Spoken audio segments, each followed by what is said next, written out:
Next part में हम doctor किम को देखते हैं जो कि भागे भागे डॉक्टर ऑन के पास आते हैं और वहाँ डॉक्टर ली भी मौजूद थे।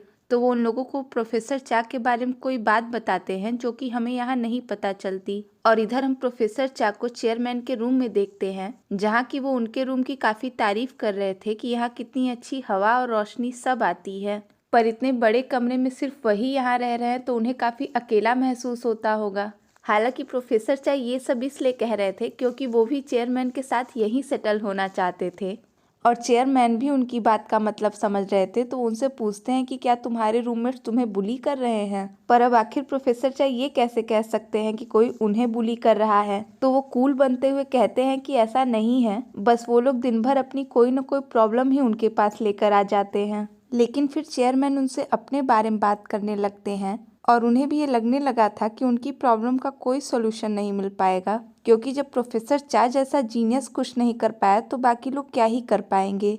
और अगर डॉक्टर हर किसी को बचा ही सकते तो वो भगवान न हो जाते। पर चेयरमैन को इस तरह से निराश देखकर प्रोफेसर चा को भी उनके लिए बुरा लगता है।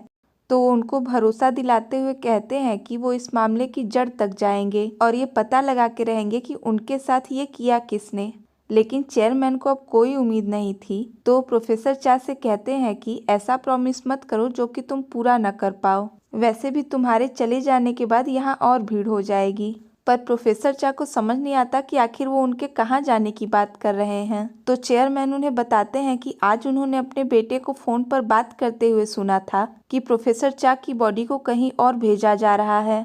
तो ये सुन प्रोफेसर चा भी टेंशन में आ जाते हैं और भागे भागे आईसीयू की तरफ आते हैं। पर उसका गेट बंद था जो कि प्रोफेसर चा नहीं खोल पा रहे थे। लेकिन तभी वहाँ डीका आकर उनकी गेट खोलने में हेल्प करता है, क्योंकि वो भी ये समझ रहा था कि ये सिचुएशन प्रोफेसर चा के लिए कितनी अर्जेंट है। तो प्रोफेसर चा आईसीयू में आते हैं जहाँ की डॉक्टर ऑन के साथ उनकी टीम के बाकी डॉक्टर्स पहले से ही मौजूद थे।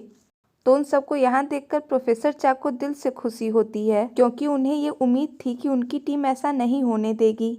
और वो पूरी तरह से गलत भी नहीं थे, क्योंकि डॉक्टर ऑन, डॉक्टर किम और डॉक्टर ली तीनों ही इस बात से डिस्टर्ब थे। और डॉक्टर किम और डॉक्टर ली को तो यही नहीं समझ आ रहा था कि आखिर प्रोफेसर चा को इतनी जल्दी क्यों ट्रांसफ़र किया जा रहा है, जबकि बाकी कोमा पेशेंट तो 1 महीने से ज़्यादा यहाँ रहते हैं। तो ये सब सोच डॉक्टर किम को चीफ बैन पर गुस्सा आता है, क्योंकि उन्हें लगता है कि चीफ बैन ने ही ट्रांसफ़र का ऑर्डर दिया है। पर स्टाफ नर्स उन लोगों को बताती है कि ऑर्डर चीफ बैन का नहीं बल्कि वाइस प्रेसिडेंट का है। तो ये सुन उन लोग को भी समझ नहीं आता कि आखिर वाइस प्रेसिडेंट ऐसा क्यों कर रहे हैं। पर प्रोफेसर चा तो ये जान रहे थे कि वाइस प्रेसिडेंट को ये डर है कि कहीं वो होश में ना आ जाए और उनकी पोल न खुल जाए। पर अभी तो उन लोगों का मेन कंसर्न यही था कि वो लोग प्रोफेसर चा का ट्रांसफ़र होने से कैसे रोकें। तो इस बारे में डॉक्टर किम डॉक्टर ऑन से पूछते हैं, पर डॉक्टर ऑन को भी कुछ नहीं समझ आ रहा था। तो प्रोफेसर चा जल्दी से भागकर इमरजेंसी विंग में जाते हैं, जहाँ की सीनियर डॉक्टर दूसरे डॉक्टर को गुशियांग के कल के कारनामे के बारे में बता रहे थे। पर उस डॉक्टर को इस बात पर यकीन ही नहीं हो रहा था। तो पहले प्रोफेसर चा ये कंफर्म करते हैं कि ये कारनामा गुशियांग ने ही किया है और फिर वहाँ गुशियांग को खोजने लगते हैं। पर तभी उन्हें पता चलता है कि आज गुशियांग छुट्टी पर है। तो ये सुन वो और टेंशन में आ जाते हैं। और फिर हम गुशियांग को उसके घर पर देखते हैं जो कि मज़े से सो रहा था। पर तभी जल्दी से उसका सेक्रेटरी आकर उसे जगाने लगता है, क्योंकि दादाजी उसको खोजते हुए कमरे में ही आ रहे थे। पर गुशियांग तो अपनी क्रिस्टल यानी इंटर्न ओ के सपनों में खोया हुआ था। पर जब सेक्रेटरी उसे बताता है कि उसके दादाजी बहुत गुस्से में हैं, तो ये सुनकर जल्दी से गुशियांग भी उठ जाता है। पर अब वहाँ से भागने का टाइम नहीं था, तो वो बेड के बगल में जाकर छुप जाता है। और तभी उसके दादाजी कमरे में आ जाते हैं और सेक्रेटरी से गुशियांग के बारे में पूछते हैं, जिस पर कि सेक्रेटरी उनसे झूठ कहता है कि वो तो कब का हॉस्पिटल चले गए और वो दिन रात बहुत ही मेहनत के साथ वहाँ पर काम करते हैं। पर अब दादाजी ये बात तो समझ ही सकते हैं कि उनका गुशियांग कितना ही मेहनत कर रहा होगा।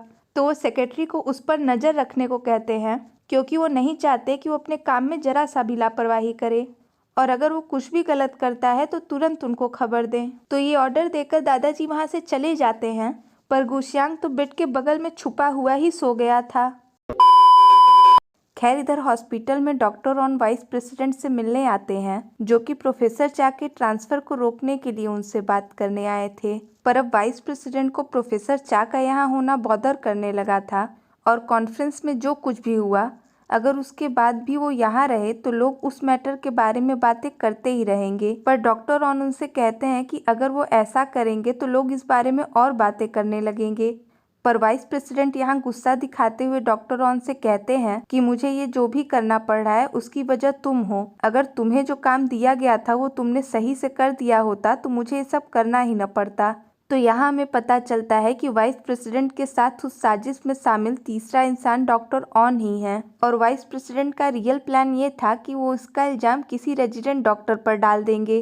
पर आगे क्या हुआ ये तो हम जानते ही हैं। तो डॉक्टर ऑन को धमकाते हुए कहते हैं कि तुम अब बुरी तरह से फंस चुके हो। तुमने मेरा प्लान तो बिगाड़ ही दिया, साथ ही साथ प्रोफेसर चा का भरोसा भी तोड़ दिया। तो अगर तुम कहीं छुपने वाले हो तो जाकर ऐसी जगह छुप जाओ जहाँ से कभी बाहर ना आओ, क्योंकि अगर यहाँ रह के प्रोफेसर चा सही हो गए तो वो तुम्हारा काम ऐसे भी तमाम कर देंगे। तो अब तुम डिसाइड कर लो कि क्या करना है, क्योंकि अब कंडीशन ये है कि बंदूक कोई कहीं से भी चलाए गोली आकर तुम्हें ही लगेगी।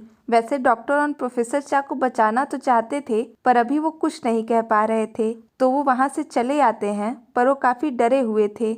और यहाँ हमें पता चलता है कि डॉक्टर ऑन ने प्रोफेसर चा का रेफरेंस देकर हेपरिन की 5000 यूनिट ही देने को कहा था।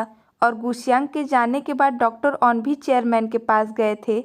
और जब उन्होंने देखा कि अभी तक चेयरमैन को हेपरिन की ओवरडोज नहीं दी गई है तो वो खुद ही उन्हें वो डोज दे देते हैं।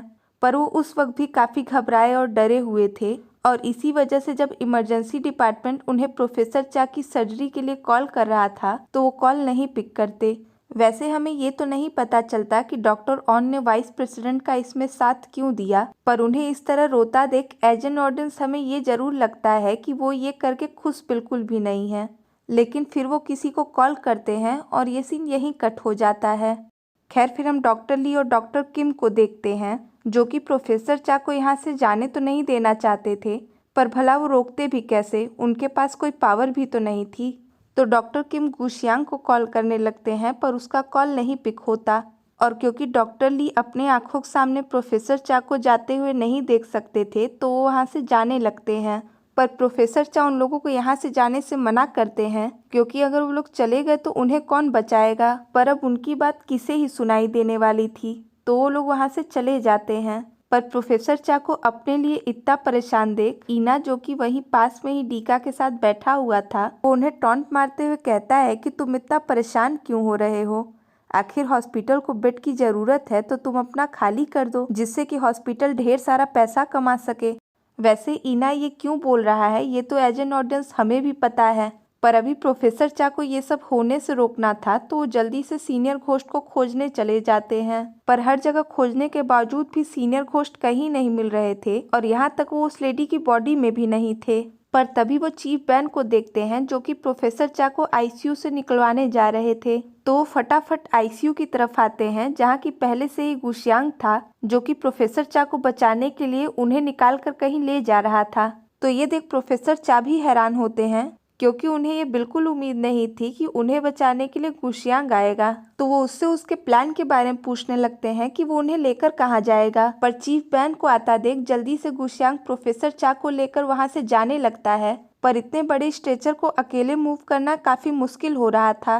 पर अभी उसके पास इतना टाइम नहीं था कि वो किसी की हेल्प ले सके, तो अपनी पूरी मेहनत के साथ स्ट्रेचर को धक्का देता रहता है।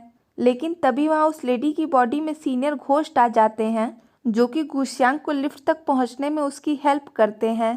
और चीफ बैन उन लोगों को जाने से रोक न पाए, इसके लिए वो उन्हें भी रास्ते में ही रोक लेते हैं। और फिर प्रोफेसर चा का ध्यान गुशियांग के कपड़ों पर जाता है, जो कि रात के ही कपड़े थे। तो ये देख प्रोफेसर चा को भी समझ आता है कि गुशियांग सिर्फ उन्हें बचाने के लिए घर से भागा आ रहा है। वैसे ये बात कहीं मेंशन तो नहीं की गई है, पर मुझे लगता है कि गुशियांग को डॉक्टर ऑन ने कॉल किया था। खैर फिर प्रोफेसर चा को लेकर गुशियांग किसी दूसरे फ्लोर पर आता है, जहाँ की काफी जद्दोजहद करता हुआ वो उन्हें कहीं ले जा रहा था कि तभी वहाँ वाइस प्रेसिडेंट आ जाते हैं। और गुशियांग को प्रोफेसर चा के साथ इस तरह से देखकर वो भी हैरान रह जाते हैं। पर इससे पहले कि वो गुशियांग से कुछ पूछते और वो उन्हें कुछ बताता, वहाँ पर चीफ बैन भागे भागे आते हैं और वाइस प्रेसिडेंट से पूछते हैं कि क्या उन्होंने गुशियांग को भी कोई अलग से ऑर्डर दिया था, क्योंकि ये सब जो भी हो रहा है उन्हें काफ़ी अजीब लग रहा है। पर कोई कुछ क्लियर करता कि तभी वहाँ सेजिन आ जाती है और उन लोगों से पूछती है कि उनके पेशेंट के साथ ये लोग यहाँ क्या कर रहे हैं। पर प्रोफेसर चा वो भी सेजिन के पेशेंट, ये सुन तो हर कोई हैरान रह जाता है। और इसी के साथ ये पार्ट यहीं खत्म होता है। तो मिलते हैं नेक्स्ट वीडियो में आगे की कहानी के साथ। तब तक के लिए stay tuned and thanks for watching.